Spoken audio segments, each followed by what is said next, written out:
It's party time, my golf story, brought to you by Party Drinks.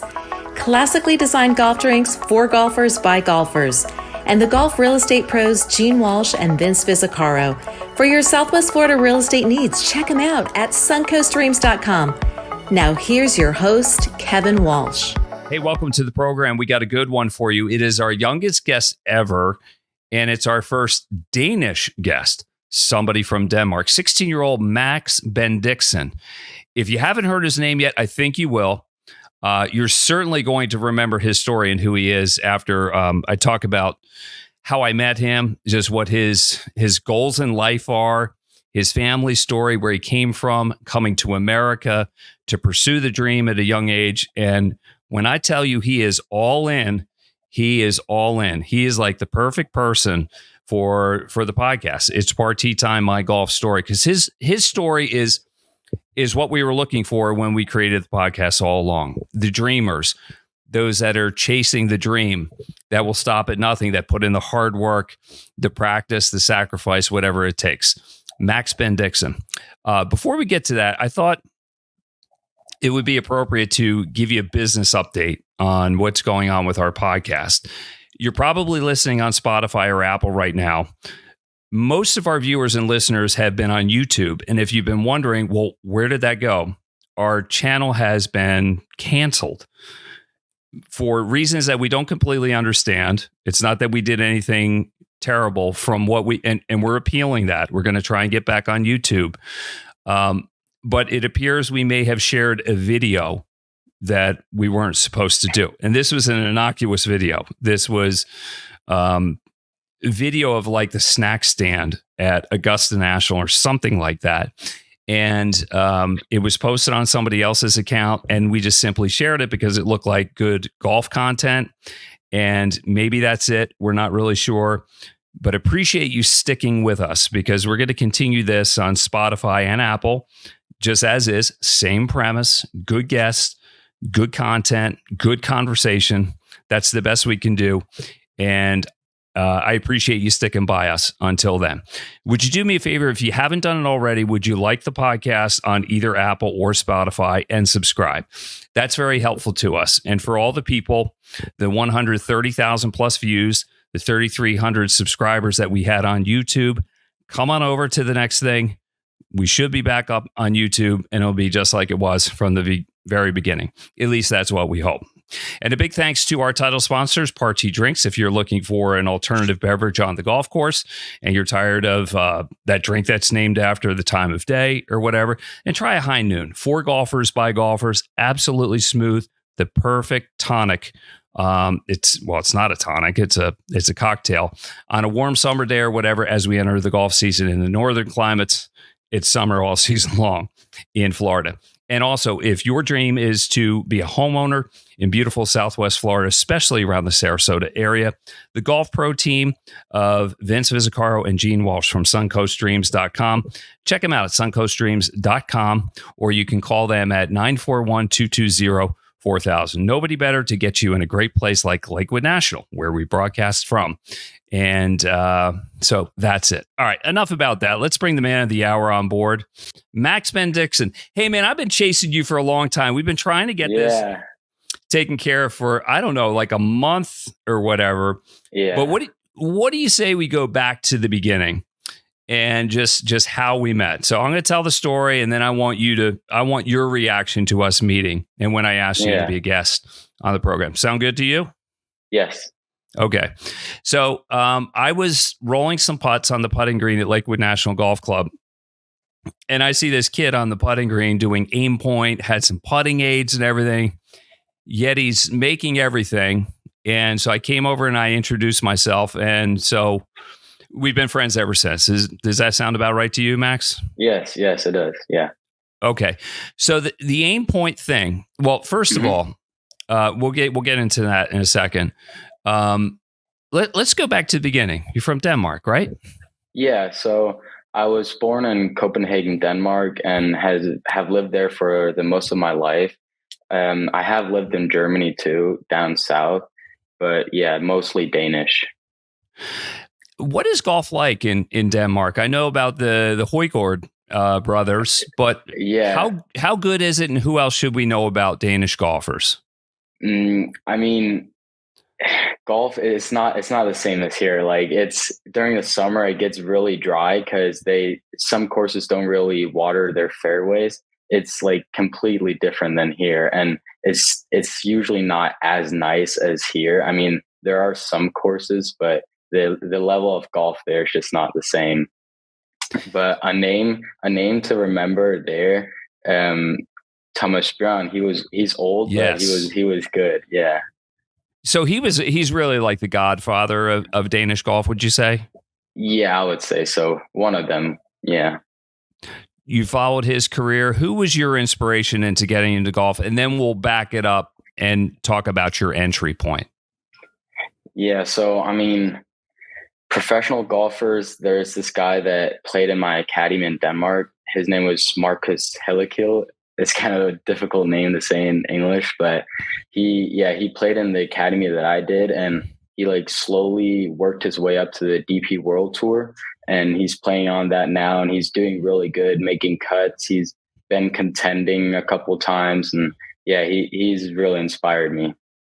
What about Tiger? I'm sure Tiger had something to do with it. Yeah, I remember when I was younger and really started playing golf, and I was watching Tiger, and like I was impressed, like how he was just winning everything. Like, he was crazy. Max Bendixen is our guest here on It's Party Time, My Golf Story. 16-year-old golfer plus .27 handicap. Some of the well, if you could only see it when we get back on YouTube, maybe you will, but he's a plus 2.7. 16 years old. Tell me about your neighborhood and your family, because I want to feel like I was your neighbor and I'm looking in on you guys. What was it like? Yeah, so as our neighbors, they probably hear a lot of noise. We're a big family. I have 3 siblings, and my parents, me and my brother stay downstairs. We try and stay away from the trouble.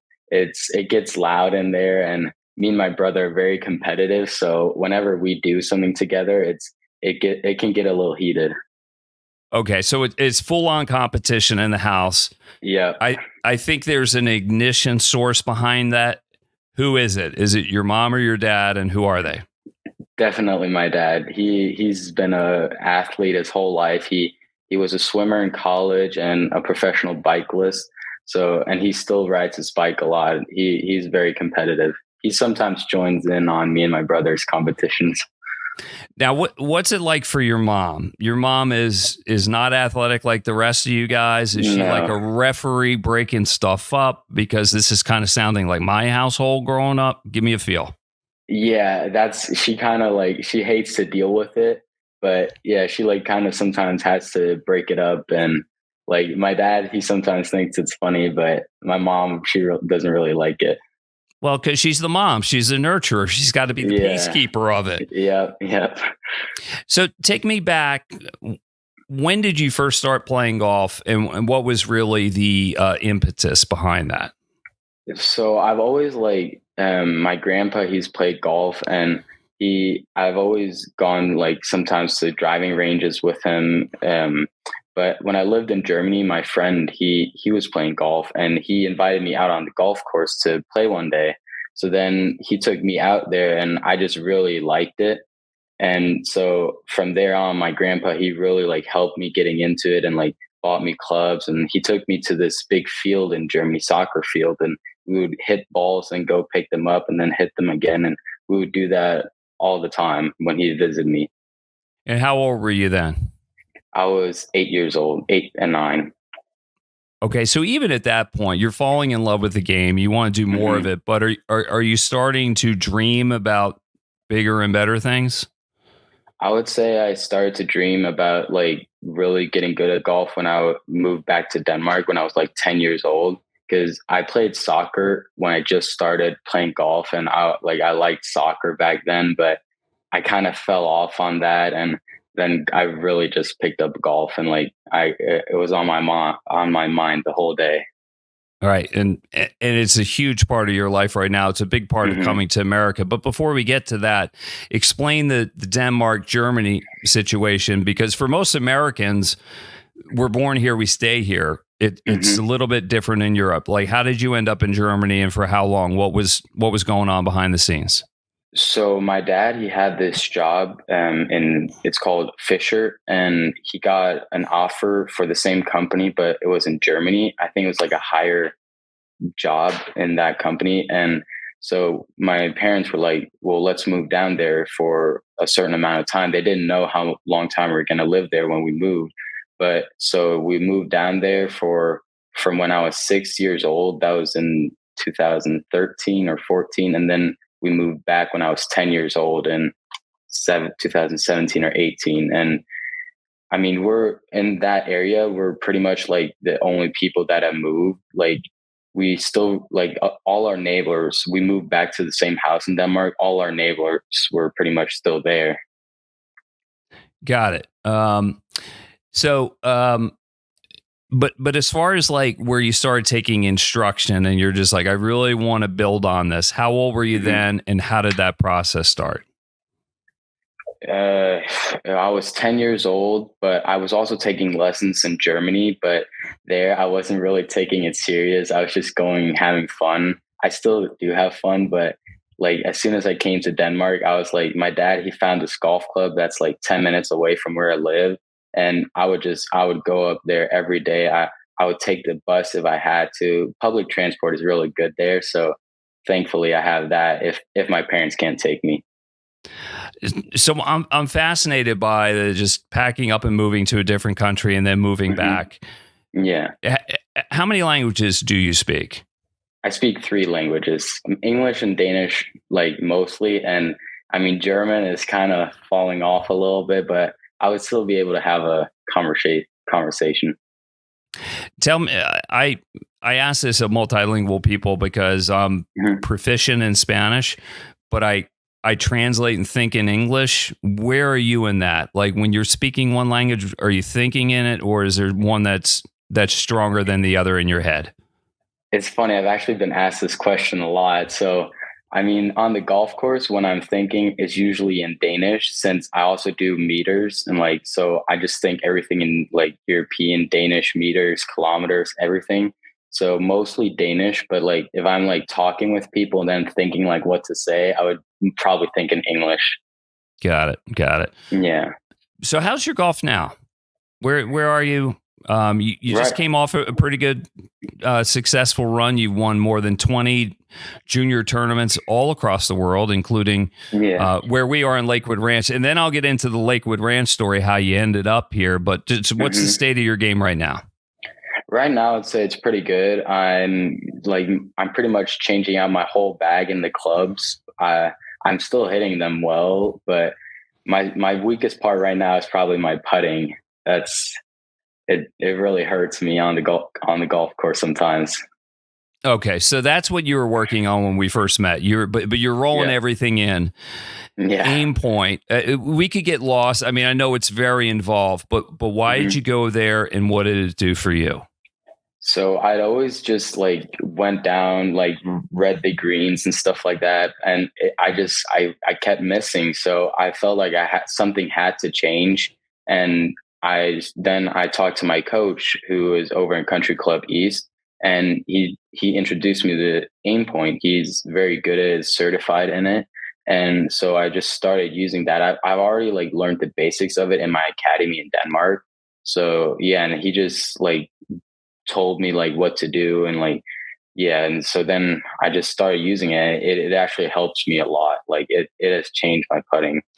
Right, because now you feel like you have the break and you can just focus on making a good stroke, correct? Yeah, exactly. Okay. For those that are not familiar with the Sarasota area, when Max is talking about Country Club East, he's talking about Lakewood Ranch Country Club, right? I got that right? Yes. Okay, it's across the street. We live here. Well, you only for a couple more days because you got to go back to Denmark. Yeah. But how did you end up at Lakewood National and then Lakewood Ranch High School? Yeah, so that was actually like a almost random part, because I had a couple places that I was looking at. I was looking very much at Riverview High School and like staying in that area. but there were like no families that from like the golf team that I could stay at. So I didn't have anywhere to stay. And then I was looking at IMG and Academy in North Carolina. I was talking a lot with them too, and my dad was talking with them. Then my uncle, he came and saved me, and it was like I could move to Lakewood National, and you could live with me, and then you could go to Lakewood Ranch High School. And so we said yes, and it just all worked out perfectly. Oh, hold on. I didn't know all that. I knew you lived with your uncle here at Lakewood Yeah. National Golf Club, but he orchestrated the move. He got residency here. Yeah, because he actually lived in Washington, D.C. Oh, holy smokes! This is this is a Yeah. big family effort. Mm-hmm. So how long ago was that? You're leaving in a couple of days. That's why we're recording now. Let me timestamp it. It's Sunday, June 16th, 2024, Father's Day. But when are you out of here? In a couple of days? Tuesday. Okay. Tuesday, June 18th. Okay. So when did you come to Lakewood Ranch? I came here August 8th. August 8th. Okay. And you Yeah. spent, so what's it like for a Danish kid who had some time in Germany ending up at an American school? Like, is it cool? Is it different? You tell me. I mean, it's really cool because like over in Europe, everybody talks about the American high school and like how cool it is and the big yellow buses that take you to school. But when I came here, I was like so surprised. It's so different. Like just from the school, like to the lunch breaks, everything is completely different. Is it fun? I take it you're glad you came. Yeah, I really am. I really am. Yeah, the golf experience, but I mean the education and just making new friends. Yeah, it's all been great. Like I couldn't imagine it being better. So the dream was like once you started taking golf pretty seriously, you felt like I got to get to America. That's the way forward. Am I right with that? Yes. I mean, golf over here, like just from being here a year, I've already seen that it's like completely different than it is over there. I mean, I'm not saying it's bad over there, but over here, like you can get places like easily. Yeah, competition's better. You have lots of opportunity, playing stuff. The weather's perfect. Yeah. What's it like in the summer though? Because you guys are higher up on the globe. Like, I mean, will you play until almost midnight, or are you that into it?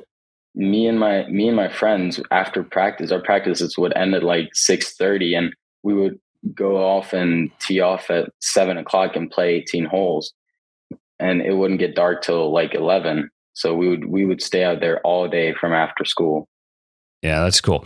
Max Bendixen is our guest here on It's Party Time, My Golf Story, brought to you by Party Drinks. If you're looking for a drink alternative on the golf course, give Party a shot. It's a lot better than that drink named after the time of day.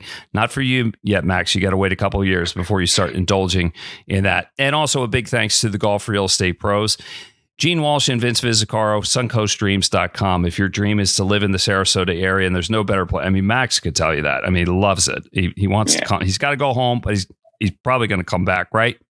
Yes, I want to come back for college. Got it. Okay, we're going to get into that. Suncoastdreams.com, Vince Vizzacaro and Gene Walsh take good care of you. No better place than Lakewood National. So let's talk about the college stuff. I know you want to build a game because you want to have a professional game. I mean, you really want to chase it, but let's work in order. What is you're 16? You just finished your freshman year or your sophomore year? My sophomore year. Okay. Are we having contact with coaches, and what's the dream there? Yeah. So yesterday was actually the first day that colleges were allowed to talk to me.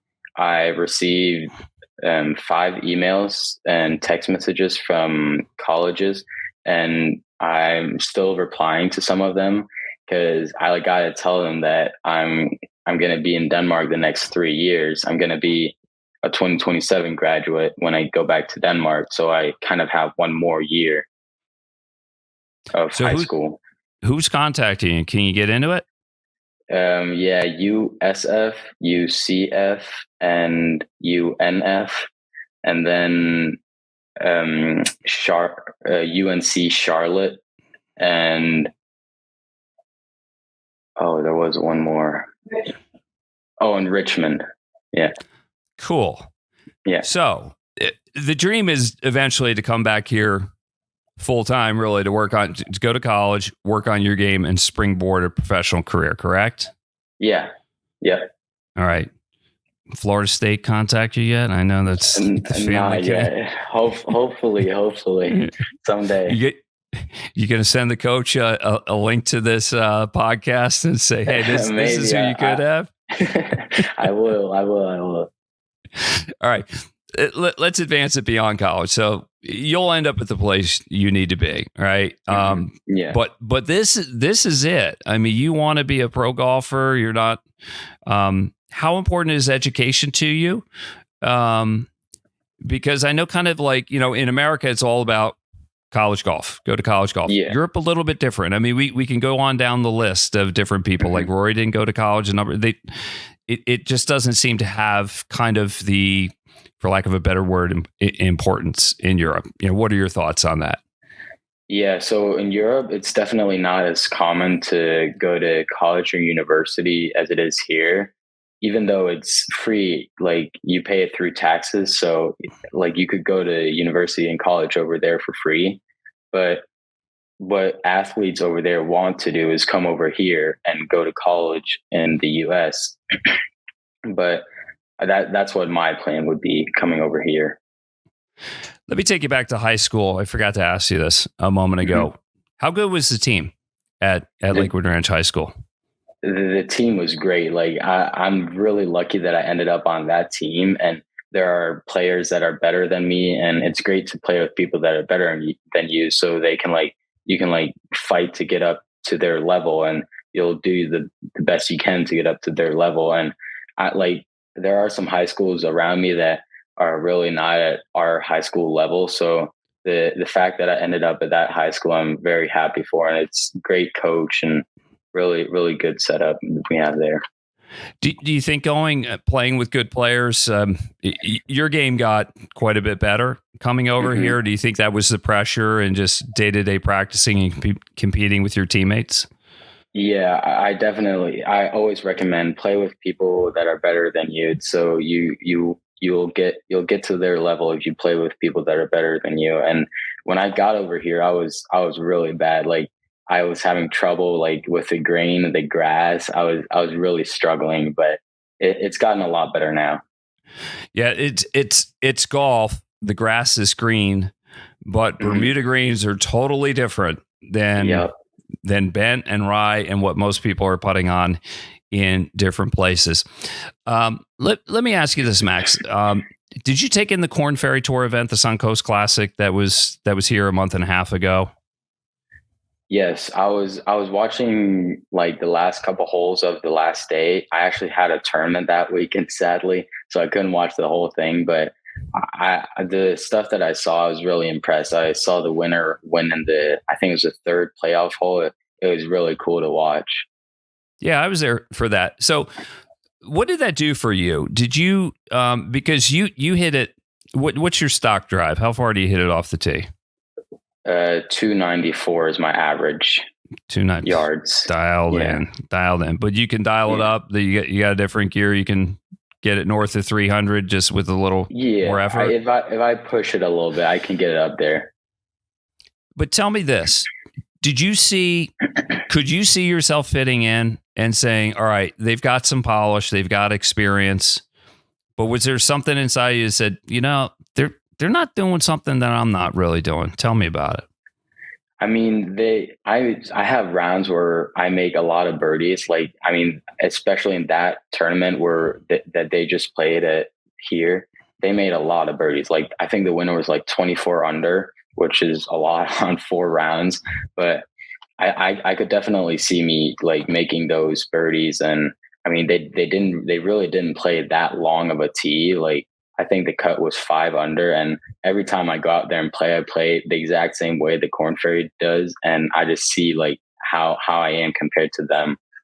Right. So that's got to be a confidence boost. Hey, I can do some of this stuff, but there's probably some motivation too. When you look at elite golfers, What's missing from your game where you're like, I need that to get to the next level? I would definitely say my putting and my iron shots. Like it's kind of like that combination. If I can hit my irons just a little bit closer and then make the putts, like that would drop my score a lot. What's the lowest round you ever shot? Competition or socially? Competition is 5 under at a golf club in Denmark called Hilo Golf Club. I don't know. Say it one more time. I didn't. Hilo Golf Club. Okay. What was that day like? Do you remember it shot for shot and trying to get it in? I remember the first hole, I just barely saved a par. And I was like, it's just really going to be one of those days like where I'm going to have to struggle. And after that, I went birdie and I just went off. Like I remember I was playing with like 2 people that I knew because in the golfing in Denmark, you pretty much know everybody. So I was playing with 2 people that I knew and they were like, you're just making everything. And then on the last hole, I was actually 6 under and I had like, it was, I don't know what it was in feet, but it was like 10 to 11 meter putt for birdie. And I 3-putted it, almost 4-putted it. And I sadly finished off with a bogey. I could have been 6 under. I wasn't happy about that, but with my final round, I was happy. I got you. But what was going on that final hole? Did you lose some concentration? Did you get nervous? Be honest. Yeah, I definitely lost concentration. I was thinking, oh, I'm gonna go into the clubhouse and I'm leading. I just wasn't focusing on what I was doing right now. And then when it was done, you're happy about the score, but there's got to be a little disappointment. Where are you in your head at that point? I mean, I was just like, I was happy and everybody was saying congratulations to me. And I was like, yeah, thank you. And then I just remember if I just hadn't 3-putted, but that's just golf. Like you always have somewhere out on the course where you could have saved a stroke or 2. That's just how it is. Well, I know you love golf, but there's very few competitive golfers that I've known that haven't hated the game at a time because it can beat you up. It could be a single moment like not really getting that round in nice and clean, or just at times like, maybe when you're really struggling with your putting before you went to aim point. Did you ever hate the game? Do you ever hate it at times? Yes, I sure do. I hate the times the days where you just can't hit the ball well, and like the times where the ball just won't drop, it keeps slipping out. And if you can get through those times though, if you have enough passion and you can get through that, it's going to be okay. Like, tell me this though. Do you sometimes bring the golf course home with you? Do you know what I mean by that question? Yes, I know what you mean. When after tournaments with me and my dad, the car rides have sometimes been quiet. I just haven't felt like talking about it. I was just like, why did I play like that? I was just like sad, kind of like I didn't know what happened. And like it hits me really hard sometimes, especially when like you're putting in a lot of work and you just really want to see the good results, and sometimes you just don't come. Mm-hmm. How do you get away from it? Because it's such a consuming game. I know you're putting in work off the golf course. I've seen you in the gym lifting weights. You got golf specific exercises. Are you doing any psychological stuff, mental side of the game? What's happening off the golf course? Or do you sometimes just shut off the golf machine and you just get back to being a 16-year-old kid? Yeah, sometimes after bad tournaments, I have like just taken a day off where I just go. Since I've lived here, I've been fishing a lot with my friends. Fishing and basketball is pretty much what I do if I don't like do golf or go to the gym or something like that. Then I'll just like take my mind off golf after a bad tournament, go fishing or play basketball. That is such a golf thing. I mean, because all golfers, they like fish and hunt. Where are you fishing? Are you fishing for bass on the golf course, or are you going out in the ocean? So I usually go bass fishing with my friends. We would always go like after school, and then we would go get food after. I wasn't really good at it, but it was still fun to hang out with my friends. I have been out in the ocean too, and like rivers, but I don't usually do that. Yeah. All right, Max. I appreciate things. So you're on a plane going back home, and you're gonna are you gonna like try and come back from time to time to visit your uncle just to knock some rust off in the cold months and everything? What's that plan? Yeah, so my grandparents actually live out on Lido Key, so we usually go to them like once a year and stay by them, and I come over here and practice and play. It'll definitely be easier for me to get on golf courses and like play with my friends now on golf courses since I know them. Like I know people here in the area now. Yeah. So what's the transition going to be like, do you think, going back to Danish high school after you had a taste of Americana? Yeah. I think I'm gonna be surprised again, like because here I think I've gotten too used to being here now.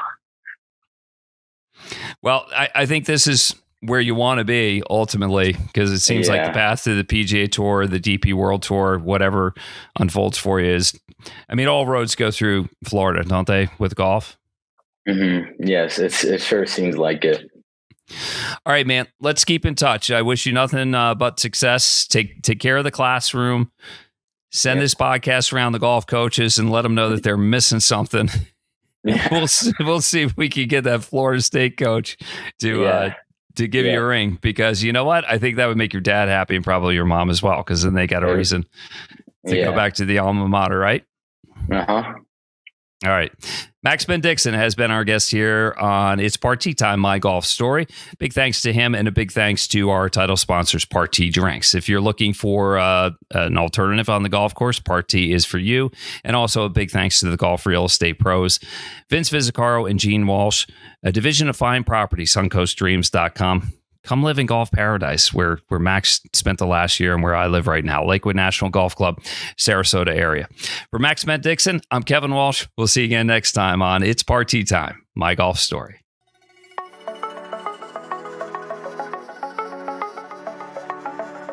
You've been listening to It's Party Time, My Golf Story, brought to you by Party Drinks.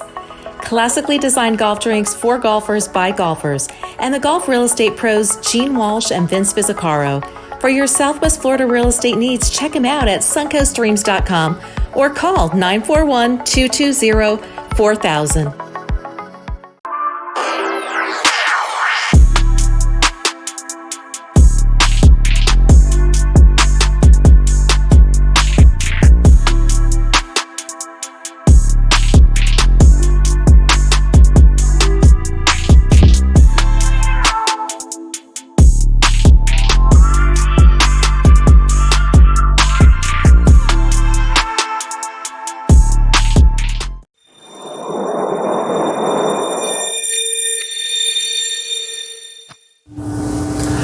This is Vince Vizzacaro and Gene Walsh with the suncoastdreams.com real estate team at Fine Properties. We've helped hundreds of families find their dream homes in golf and resort communities in Lakewood Ranch, Bendixen, Sarasota, Parrish, Venice, and the surrounding areas.